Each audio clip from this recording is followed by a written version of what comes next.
अस्सलाम वालेकुम, welcome back to my channel. मेरा नाम है मोहम्मद हसनैन और आज हमारे एडोब फोटोशॉप की क्लास नंबर 7 है और आज का जो हमारा टॉपिक है वो है clone stamp tool. Clone means के कॉपी करना। जिस तरीके से जो चाइल्ड होते हैं अपने पेरेंट्स के क्लोन होते हैं यानी कि कॉपी होते हैं, उनसे जो हैं चीज़ें मिलती जुलती हैं। तो इसी तरीके से क्लोन वर्ड जो है बायोलॉजिकल वर्ड से उठाया गया है। Clone mean copy. और यहाँ पर जो फोटोशॉप में क्लोन काम करेगा, कॉपी भी करेगा और किसी चीज़ को रिमूव करने के भी काम आएगा। तो चलिए देखते हैं, स्टार्ट करते हैं। हम आ चुके हैं अपने फोटोशॉप के वर्क स्पेस पर। तो यहाँ पर हम अपने क्लोन स्टैम्प टूल को सिलेक्ट करेंगे। ये रहा आपका क्लोन स्टैम्प टूल। ये क्या करेगा?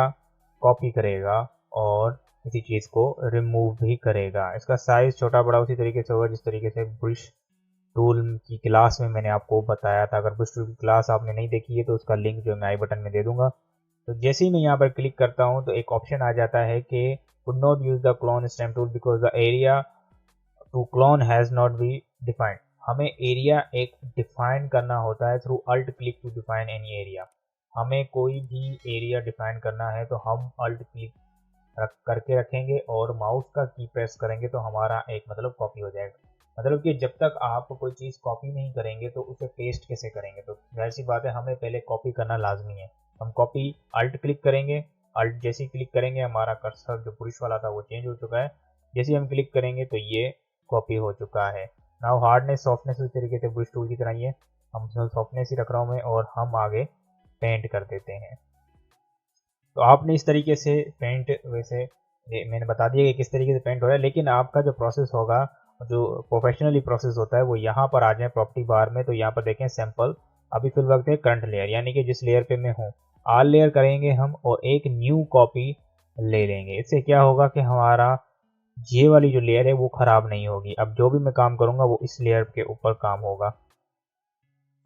अगर हमने करंट लेयर रखा, अभी देखें ओके हो गया, इस बार दूसरी लेयर पर है। लेकिन अगर मैं करंट लेयर रखूँगा तो अब सोर्स डिफाइन करूँगा तो सोर्स डिफाइन नहीं होगा। क्यों नहीं होगा? क्योंकि हमारी लेयर खाली है। तो हम आल लेयर करेंगे तो अगर आप अल्ट क्लिक करके सोर्स डिफाइन करते हैं तो आपका इजीली सोर्स डिफाइन हो जाएगा। आल लेयर मतलब कि इसके नीचे भी अगर कोई लेयर है तो उसमें से भी ये सोर्स डिफाइन कर लेता है। बिल्कुल ईजी टूल है, इसमें ज़्यादा कोई भी रॉकेट साइंस नहीं है। अच्छा, अब ये जैसे कि अब हमने इस बोर्ड की कॉपी की, अगर इस बोर्ड को ही गायब करना है तो हम किसी भी चीज़ को वैसे गायब करना है तो हम उसके बैकग्राउंड को कॉपी करेंगे। लाइक हम इसके वाटर को कॉपी करेंगे एंड देन हम यहाँ पर पेस्ट करेंगे। बेसिकली होता ये है कि जैसे ही आप किसी चीज कॉलन कर रहे हैं, तो जैसे मैंने यहाँ पर कॉलन कर दिया तो एक निशान तो हमारा ये सर्कल का है, एक निशान हमारा प्लस का बना हुआ आ रहा है जहाँ बोट है।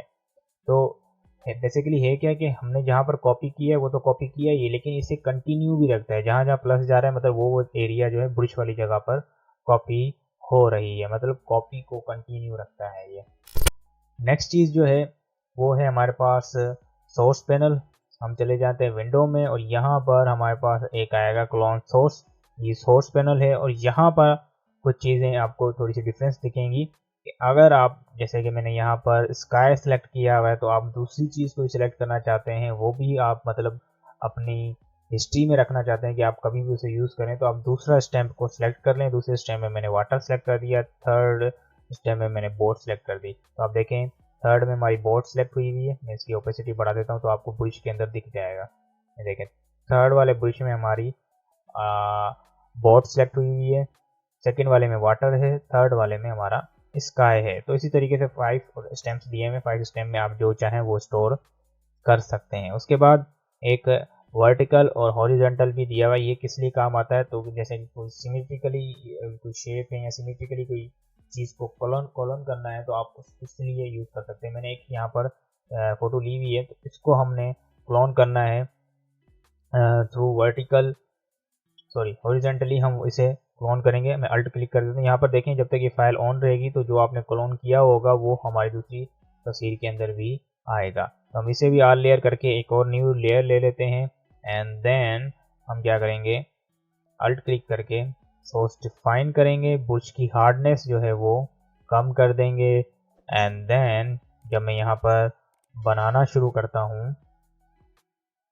लेकिन ये बन तो रहा है लेकिन ये सिमेट्रिकली शेप नहीं बन रही है, तो हम इसे क्या करेंगे कि हम इसे हॉरिजेंटली फ्लिप करेंगे, अब जाके आपको एग्जैक्ट वो चीज़ मिल जाएगी।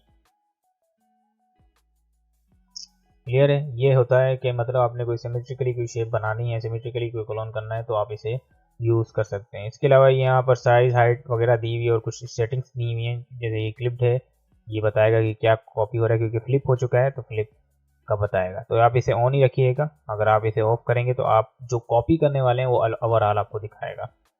अच्छा, इसके बाद एंगल है। अगर आपने एंगल को कुछ सीधा करना है, इन फ्यूचर जो भी क्लासेस होंगी तो हम इन टूल्स को यूज़ करेंगे, इन फीचर्स को। यहाँ पर देखें, ये साइज़ जो आपका कॉपी करने वाला है उसे आप छोटा या बड़ा कर सकते हैं। इसे बंद करता हूँ तो आप देखें ये बड़ा हो गया साइज, और बड़ा हो गया। छोटा करना है तो आप इतना छोटा कर सकते हैं। छोटा हो गया तो अब आप इसे की कोई चीज़ कॉपी करते हैं तो वो छोटी कॉपी होगी, लाइक दिस।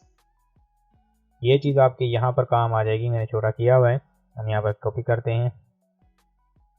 ऐसी बात है, जो शिप दूर होती है वो आपकी छोटी होती है। कोई भी चीज़ अगर आपकी कोई दूर है तो वो छोटी होती जाती है। मैं इसे बार बार क्लोन कर रहा हूँ क्योंकि हमारा पेज खत्म हो रहा है। तो ये छोटा सा आसान सा टूल था। आई होप आप लोगों को ये क्लास समझ में आई होगी और ये वीडियो भी पसंद आई होगी। तो अगर वीडियो पसंद आई है तो इसे लाइक कीजिएगा, चैनल को सब्सक्राइब कीजिएगा। थैंक यू, अल्लाह हाफिज़।